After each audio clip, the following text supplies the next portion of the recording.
Yorana, dimanche 18 mai sur TNTV. Merci de nous rejoindre. Voici les titres de votre journal. Des événements, mais pas assez de salles quand la culture se heurte à la réalité de terrain.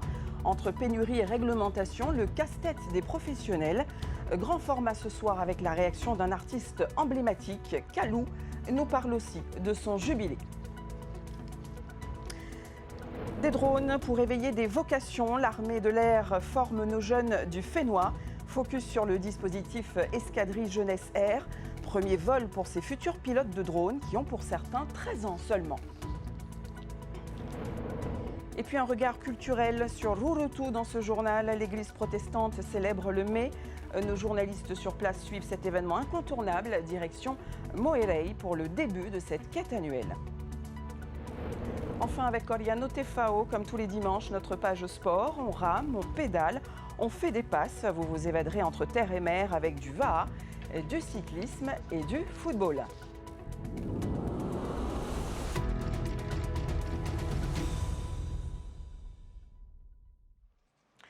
Et l'événementiel qui est donc à la une ce soir avec ces questions. Comment réserver une salle ? Comment trouver une scène dans un contexte de saturation ? Les talents ne manquent pas au Fénois. Encore faut-il avoir suffisamment d'infrastructures. Immersion dans un monde en tension. Le dossier de la rédaction est signé Thomas Chabrol et Mere Teato.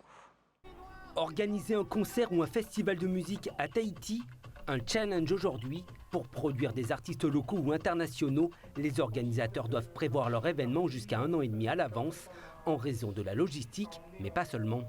On manque vraiment de salles, de grandes salles, un peu comme ce qui se passe en France, on a dit ici à l'échelle à Tahiti, des mini-zéniths, tu vois, des salles modulables qu'on peut mettre en 1000 places assises, 2000 places assises ou 4000 places debout.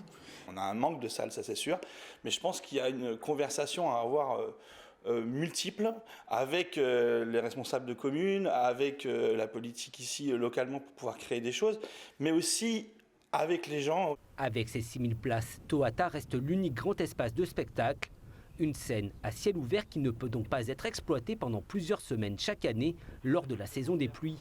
Ce qui laisse une fenêtre de tir plutôt courte aux producteurs. Et ce n'est pas tout, puisqu'il faut tenir compte des incontournables, le Heiva Torea en mars, le Heiva en juillet ou encore le Hura Tapairu en décembre. On arrive à faire 4 spectacles par an à Toata et 3 au Grand Théâtre, c'est tout. Et on n'est pas tout seul, il y a aussi tous les autres producteurs qui doivent travailler. Adaptés au spectacle, les 4 scènes de la Maison de la Culture de Papeete sont forcément très prisées. Pièces de théâtre, galas de danse, concerts ou encore projections de films, la demande surpasse les disponibilités. Pour répondre aux besoins des professionnels, un calendrier de réservation est ouvert d'octobre à décembre. Les producteurs ont 2 mois pour tenter de décrocher une date pour l'année suivante. Un acompte est désormais demandé pour bloquer la réservation. Mais les créneaux disponibles restent chaque année très limités. On a un nombre de représentations du côté des producteurs privés assez considérable. On est à peu près à 229 représentations en 2024. Hors période d'occupation qui peut se porter à plus de 350 jours d'occupation. Résultat, les organisateurs de concerts se tournent vers des espaces extérieurs, dans les hôtels ou au parc Veirei de Punauia, un site très demandé pour sa capacité d'accueil. Mais pour des questions de sécurité, les règles sont plus strictes. À 22h, les festivités doivent cesser. Dès lors, difficile de rentabiliser un événement. On a besoin, pour organiser des festivals, d'avoir une amplitude horaire importante, déjà pour pouvoir vendre des consommations pour augmenter le chiffre d'affaires de la soirée, puisque aujourd'hui à Tahiti, les places de concert ne peuvent pas être vendues au tarif où elles devraient être vendues pour rentabiliser les concerts. Donc voilà, c'est un point d'achoppement. Autre élément à prendre en compte, les nuisances sonores.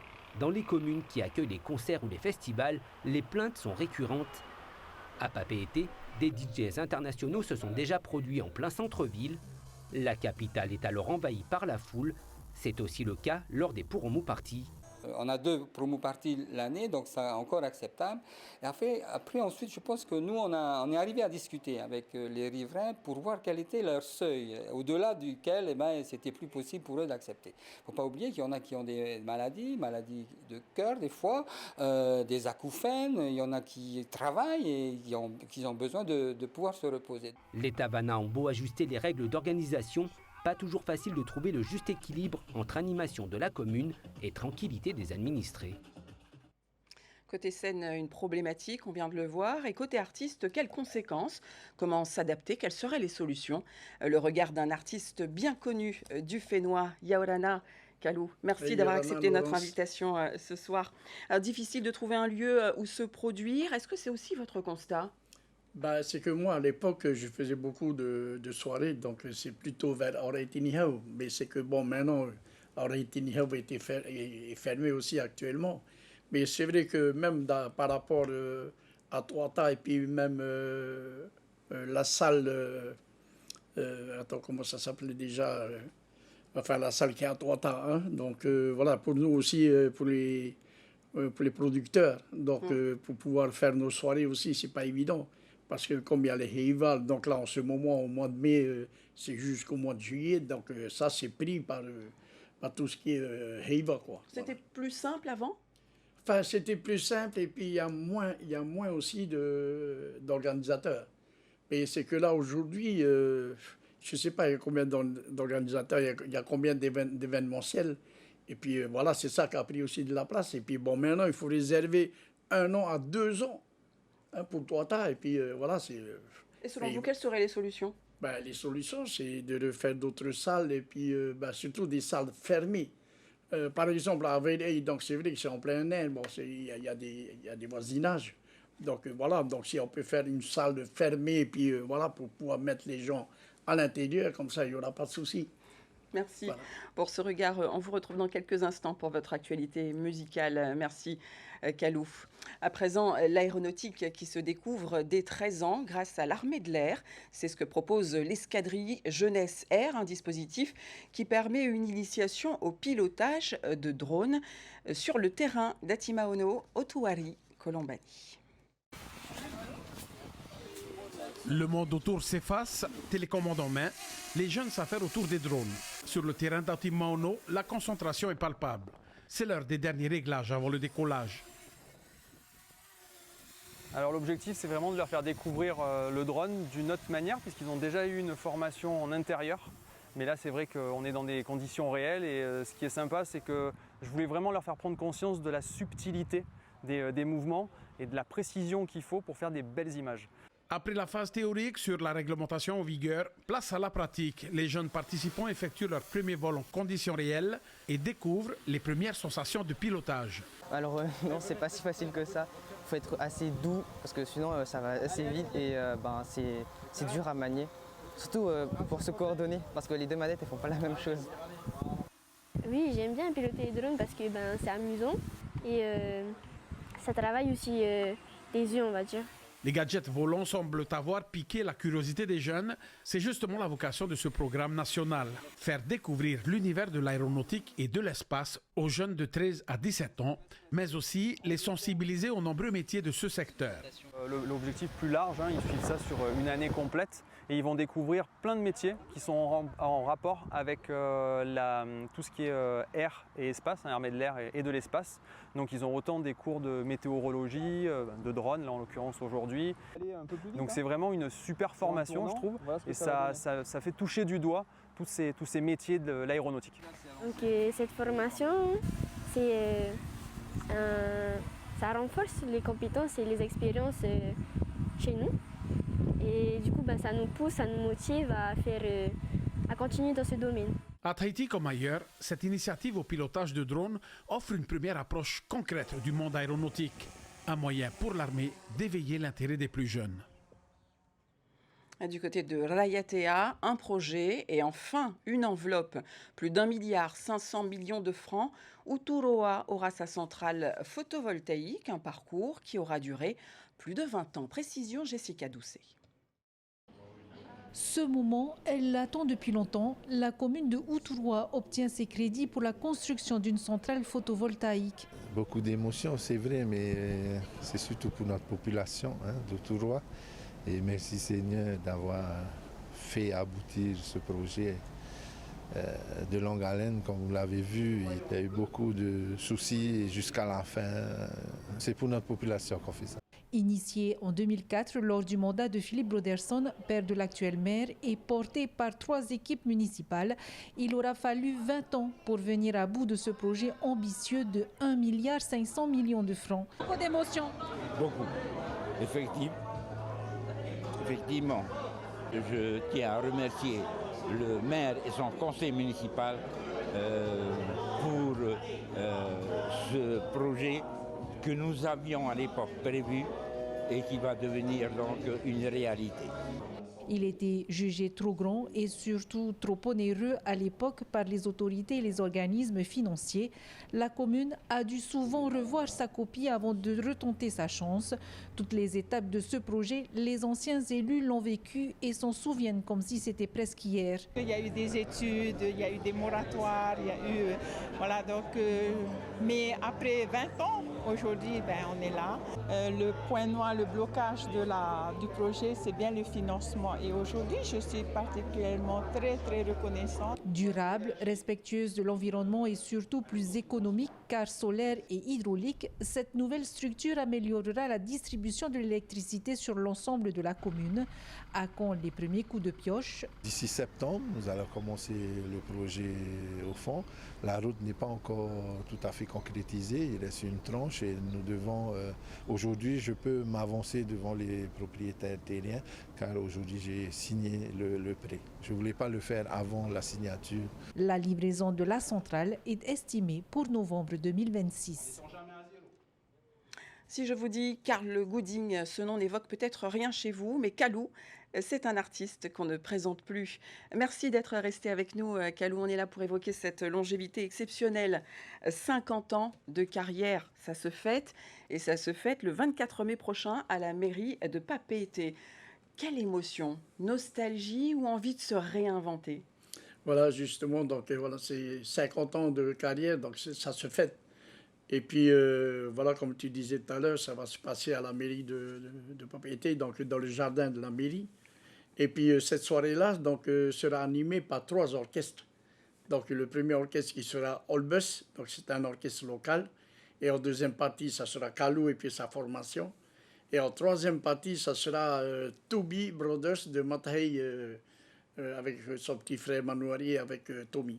Donc un anniversaire exceptionnel avec des invités exceptionnels. Ben, j'aurai des invités aussi dans cette soirée-là, donc ce sera des invités surprises.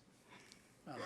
On ne peut pas en savoir plus alors ce soir. Il faudra venir le 24 mai, c'est ça? Le 24 mai, et puis voilà, bon, pour les tables, donc c'est un dîner dansant, hein, donc je tiens à bien préciser. Et puis la table qui coûte 40 000 francs, vous avez 8 plats, et voilà, donc... Alors, pourquoi venir voir et entendre Kalou après 50 ans? Après 50 ans, donc je pense que c'est un honneur aussi de pouvoir fêter ces 50 ans de carrière. Et puis voilà, bon, c'est pas... Parce que la musique, comme on dit aussi, c'est un art. Hein, la musique, quand on aime la musique, voilà, on la fait tous les jours. Hein. Et comment résumer sur scène 50 ans de carrière? Comment on va faire ce tri dans ces titres? Justement, parce que comme dans mon répertoire aussi, j'ai un répertoire assez large, donc du tahitien, du français, de l'anglais, de l'espagnol, enfin bref. Et puis voilà, donc depuis le temps du Kikiriri, quand je travaillais au Kikiriri depuis 1994, avec le trio Kikiriri que j'avais monté, donc avec mon neveu Vatia et puis Filou qui est au clavier. Et puis voilà, donc après tous les autres orchestres aussi qui ont suivi par derrière, donc surtout la façon comme on joue et puis quelles sont les chansons qu'on interprète et puis voilà. Donc c'est vrai qu'on fait que des reprises, mais on fait des bonnes reprises, quoi, voilà. Alors Kalou, on ne pouvait pas vous laisser partir sans nous donner un avant-goût de cette soirée, même si vous ne voulez pas tout nous dire. Rappelons ce jubilé le 24 mai à 18h30 dans les jardins de la mairie de Papeete. Bon jubilé, et le plateau est à vous tout de suite. Voilà, Kalou. Justement, donc je voulais donner aussi mon numéro de téléphone Donc, pour les billets, donc c'est le 87 20 43 83. Donc, n'hésitez pas de m'appeler. Puis, surtout à ceux qui ont connu le Kikiriri à l'époque. Donc, ils peuvent venir pour cette soirée-là. Donc, c'est une soirée dansante. Ce n'est pas un spectacle, hein, c'est une soirée dansante. Et avant la danse, la musique. Voilà, Allez-y. la musique, voilà.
Merci Kalou, restez avec nous. On vous emmène à l'archipel des Australes, Rurutu.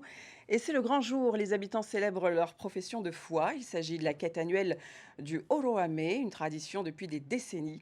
Et direction Moerei avec nos envoyés sur place, Mere Teato et Herehau Teariki.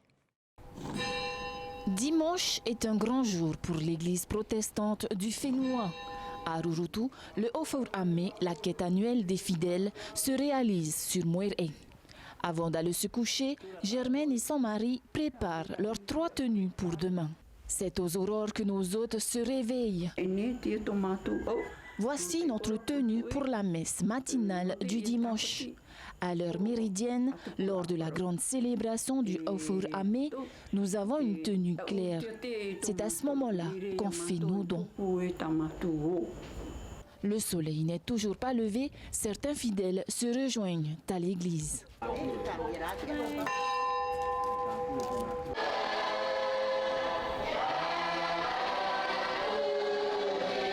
À 7h30, tous se réunissent au Whare Amuira. Le petit déjeuner est servi par Tana. «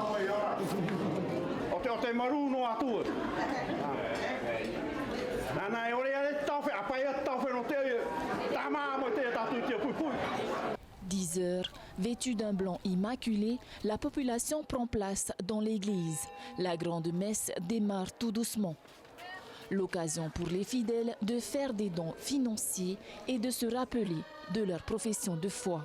Et la quête se termine fin d'après-midi. Cette quête, c'est pour aider les pasteurs qui se sont consacrés à cette mission et pour subvenir aussi à tout ce qui est en rapport à l'église, toutes les constructions, tout ce qu'on veut dans l'église.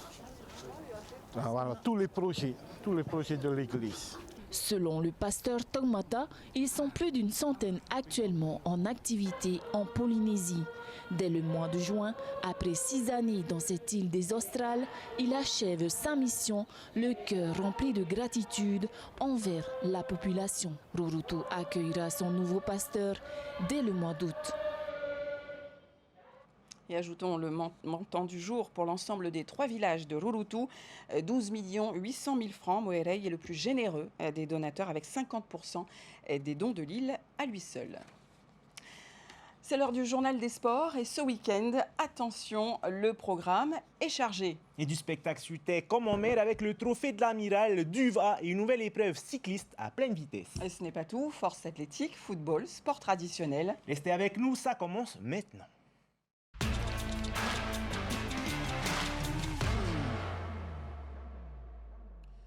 « 22e édition du Trophée de l'Amiral et cette année, ça roule fort. En plus du une nouveauté sur la ligne de départ, une course cycliste musclée de 90 km entre Aroué et Taravo. Un défi signé Force armée et Fédération tahitienne de cyclisme. Effort, ambiance, dépassement. Liora Bounik nous embarque au cœur de la course, top départ. Il s'est battu pour la première place. Toareva Parker franchit la ligne d'arrivée loin devant ses poursuivants. Seul Rudy Guéguen est parvenu à lui tenir tête, mais une seconde d'inattention provoque une chute qui le contraint à l'abandon. Sur le retour, on a mis une grosse attaque avec Rudy Guéguen. Malheureusement, il a chuté à 30 km de l'arrivée. J'ai dû finir en solitaire, serrer les dents pendant une trentaine de kilomètres devant et me battre contre le peloton qui essaie de revenir sur moi. Et je suis super content parce que je finis la course en solitaire. Chez les femmes, Kylie Crawford s'impose. Très très fort, Kylie Crawford. Un effort intense pour une belle récompense. Heureuse de sa performance, elle voit dans cette course un excellent entraînement pour sa prochaine compétition. Je finis première fille, la deuxième c'est une coéquipière, donc très très fière d'elle également. Là le but c'était de tenir au maximum les hommes. C'était pas facile, mais je me suis accrochée jusqu'au Tahara. Je pense que je fais une bonne place et puis voilà, pour les dom-toms, c'est sympa, un petit résultat comme ça. Cette course est une grande première au Fénois avec le trophée de l'Amiral qui ouvre la voie au cyclisme. Une nouveauté saluée par les coureurs autant que par les organisateurs. Pour eux, le pari est réussi. Aujourd'hui, on a eu 110 participants avec les enfants compris. Donc l'Amiral a l'air très satisfait et donc il y aura certainement une deuxième édition l'année prochaine. C'est vrai que les initiatives comme celle de François et puis celle hier de Loïc ont permis de promouvoir un petit peu les forces armées au travers de rayonnement et du lien armée-nation qu'on essaie de faire évoluer. Donc on est ravis de transformer ce trophée de l'Amiral qui avait lieu auparavant sur une journée en un week-end du trophée de l'Amiral avec 2 compétitions sportives. Un premier essai qui pose les bases d'un rendez-vous durable. Prochaine étape pour les vainqueurs, représenter la Polynésie au championnat de France Outre-mer qui aura lieu en Guadeloupe en juin prochain. Et après avoir roulé fort sur les routes de la côte Est, retour sur l'eau pour la suite du trophée de l'Amiral. Oui, place au VA et pas n'importe quelle course, l'une des plus populaires du calendrier fédéral. Et oui, plus de 90 équipes au départ à Taoné et dans la catégorie reine, un duel intense entre Shelva et Enviropol. Désiré Teivao nous fait revivre ce choc de titans. Shelva qui remporte cette 22e émission. Aujourd'hui, on est venu pour tester un peu les deux équipes pour la Tahiti Nui, voir aussi un peu le niveau par rapport aux autres. À 10 jours du départ de la première étape de la Tahiti Nui A, les rameurs de Shelva sont sûrs de leur force. Dès le départ de la plage de Taoné, les deux équipages chéliens s'installent aux avant-postes. À leur côté, on retrouve Enviropol et Aroué A. Sur la remontée vers Mahina, Tapuari Tamaiti Tahio et ses camarades d'Enviropol offrent une belle résistance aux protégés de David Tepava. Mais dans le surf et le retour vers Taoné, les équipages de Shelva font la différence. Et dans ce duel, c'est l'équipage A mené par Lister Poutou qui l'emporte en 1 heure et 33 minutes. Dans la descente, on a un peu peiné.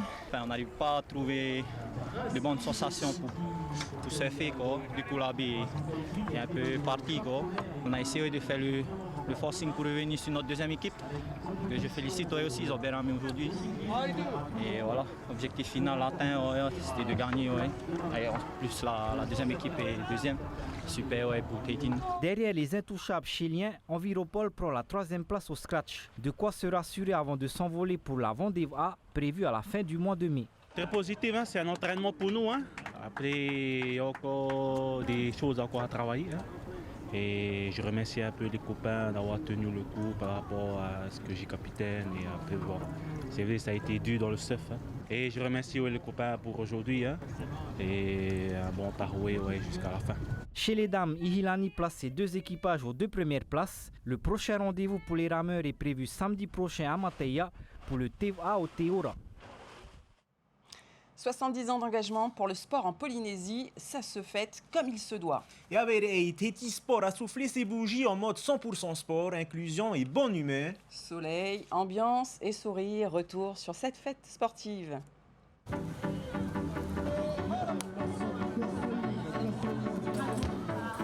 De nombreux stands, des démonstrations continues et une quinzaine de sports proposés. Le jardin de Vereil vit au rythme de l'effort et de la découverte avec du choix pour tous les goûts. Sur terre, sur le sable ou sur l'eau, petits et grands s'essayent à des disciplines variées pour découvrir de nouveaux gestes et surtout partager un moment collectif autour des valeurs du sport. Il y a le CrossFit qui est un peu plus loin là-bas. Il y a du yoga qui vient de se terminer. Pour les enfants, on a des bouées gonflables, on a des stands de confection de petits bateaux. On a aussi la pêche au canard qui va commencer dans 1 heure. On a un concours de kayak qui est en cours, il me semble. Il y a du beach tennis en initiation.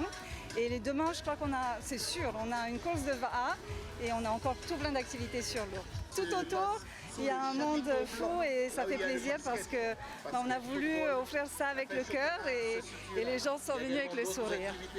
Les ateliers sont encadrés par des bénévoles mobilisés pour l'occasion. Parmi eux, l'équipe du Water Patrol en poste sur le lagon a aussi joué un rôle essentiel. On a plusieurs manœuvres, on apprend à sauver des gens en difficulté dans le milieu aquatique. Donc on fait tourner les personnes en tant que sauveteurs et en tant que victimes et pour s'essayer à la récupération d'une victime et surtout de sensibiliser au fait que c'est pas facile, mais il y a des techniques à avoir. Et surtout, ce qui est important pour moi, c'est de pouvoir donner tout ce savoir-là pour que sur le plan d'eau, on soit plusieurs à s'entraider en tant que sauveteur. Parce que seul, on ne peut pas sauver. On ne peut pas sauver seul, on a besoin d'être en équipe. Sensibilisation, accessibilité et bonne humeur étaient les maîtres mots de cette journée. À Beirei, le sport a prouvé qu'il pouvait rassembler bien au-delà de la performance. Et pendant ces festivités, toujours à Beirei, la Fédération des sports des jeux traditionnels en a profité pour lancer sa 2e journée de championnat. Oui, ambiance, compétition et initiation, les temps forts, c'est tout de suite. Concentration, adresse et précision sont de mise, surtout lors du patiafa, le lancer du javelot. Les pointes fusent vers la cible, une noix de coco placée à 9 mètres du sol. Les athlètes se défient, se chambrent, toujours dans l'esprit du jeu. Et pendant que l'ambiance monte au jardin de Beirei, les îles aussi organisent leur propre sélection en parallèle. Aujourd'hui se déroule la 2e journée du championnat de Tahiti. C'est une journée en préparation au Heiwatu Aroma Ohi. Les îles aussi font leur sélective actuellement et se préparent pour ce grand rassemblement qu'est le Heiwatu Aroma Ohi. C'est vraiment l'événement où tout le monde a hâte, se prépare et veut participer. Avec 880 licenciés répartis en 12 associations à Tahiti et 16 dans les archipels, la discipline continue de séduire. Cette année, l'accent est aussi mis sur l'initiation. Pendant les ateliers, le savoir se partage aux futures générations.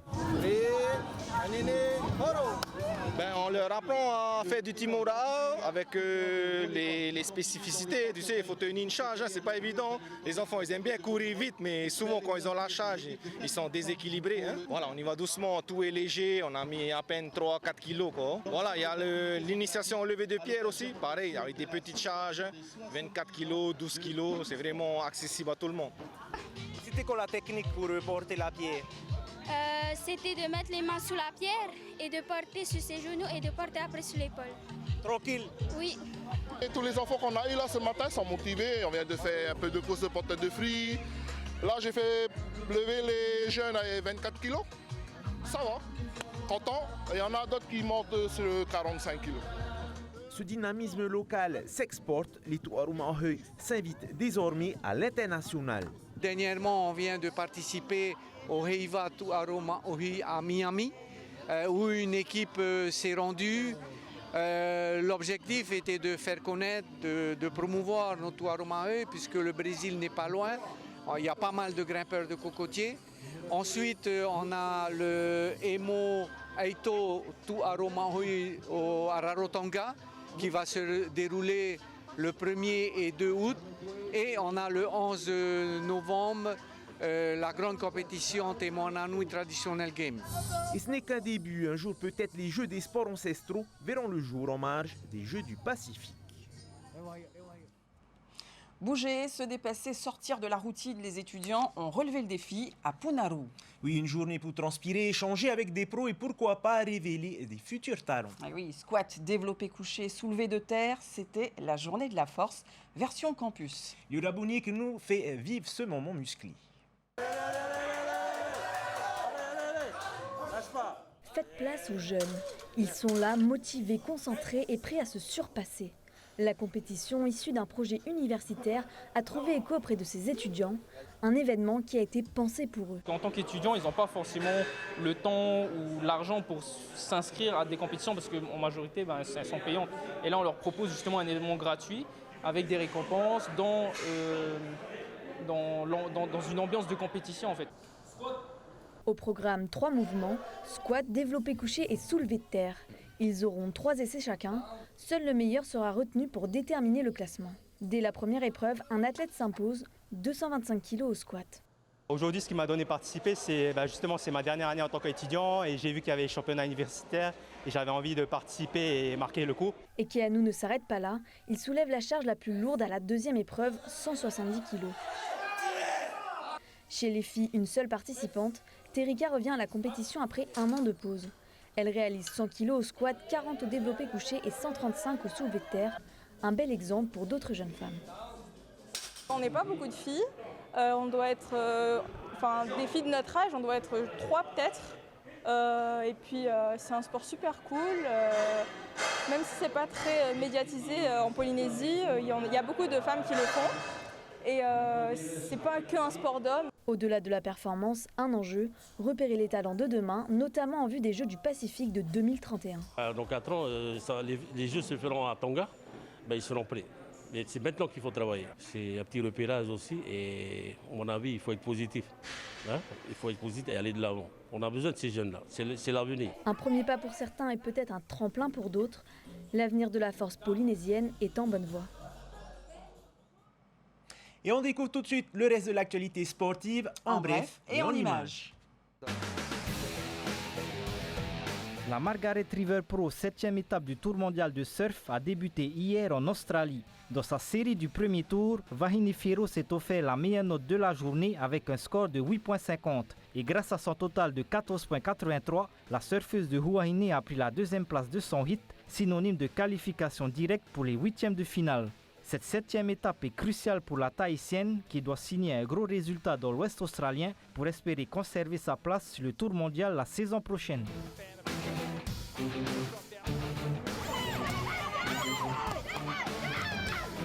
En taekwondo du 10 au 15 mai, 9 jeunes athlètes polynésiens, 2 filles et 7 garçons ont représenté la Polynésie française au championnat du monde cadet à Fujairah, aux Émirats arabes unis. Pas de podium cette fois, mais une belle montée en puissance. Nos combattants ont remporté des victoires face à l'Allemagne, Chypre et le Sénégal. Une performance encourageante face au gratin mondial. Prochain rendez-vous, la Grèce en 2027. La relève est en marche. En tennis, guerre des nerfs vendredi soir sur les cours de Fatawa pour la finale du championnat de Polynésie en simple messieurs. Heimanari, Leisan et Hevekele ont livré un match intense de 2h30. Entre jeux interminables et points disputés jusqu'à l'usure, dans ce duel où le mental a fait la différence, Leisan l'emporte 2-7-1 et s'offre le titre au bout d'un match sous haute tension. À 2 ans de l'événement, 18 volontaires polynésiens âgés de 14 à 74 ans se préparent à devenir des arbitres de triathlon. Réunis à Fatawa hier, ils ont suivi une formation encadrée par un expert de World Triathlon.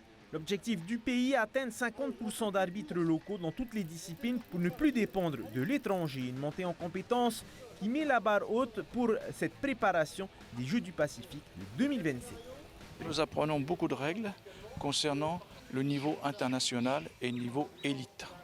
Et une fois que cette formation présentielle est terminée, on doit valider la performance et normalement, avant la fin de l'année ou plutôt en début d'année prochaine, en 2026, la fédération devrait organiser une compétition au niveau international de façon que les arbitres puissent valider leurs compétences et soient vraiment définitivement théo de façon à pouvoir officialiser pour toujours pareil pour les Jeux du Pacifique en 2027.